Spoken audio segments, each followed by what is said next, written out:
হেব্বি তো, গরিবের ঘরে হাতির পাড়া। বাহ, তা কি মনে করে আপনারা আমার বাড়িতে চলে আসলেন শুনি? আসতে বাধ্য হলাম। কেন করছো তুমি এসব? কি চাও? একজন কিডন্যাপারের লগের থেকে ভালো আর কি করা যায়? আমি যাই না বুঝে মামলাটা করছি। ওর জন্য উপযুক্ত জায়গা হলো পুলিশ। তুমি কিভাবে ভাবলে অনেক তোমাকে কিডন্যাপ করবে? কে বলেছে তোমাকে এসব? যারা করাইছে তারাই করছে। আমি আমার সন্তানের নিরাপত্তা চাই। আমার সন্তান পৃথিবীতে আইব না, এর নিরাপত্তা দিব কি?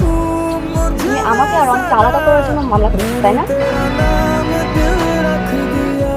নিজে তো হারাইছে, এখন আমাকে আর অনেককে আলাদা করার জন্য মিথ্যা মামলায় ফাঁসাইছো। একদম মুখ সামলা কথা বলবেন। বৃষ্টি, তুমি না আপনাকে মতো জঘন্য বড় লোক না, যে রাজনীতির চাল খেলতে গিয়া মানুষের জীবন নষ্ট করে দিবে। যে এটা আমার সাথে ঘটছে আমি ঠিক এটাই করছি। তুমি যদি আজকে অনেকে প্রতিষ্ঠিত না হতে না,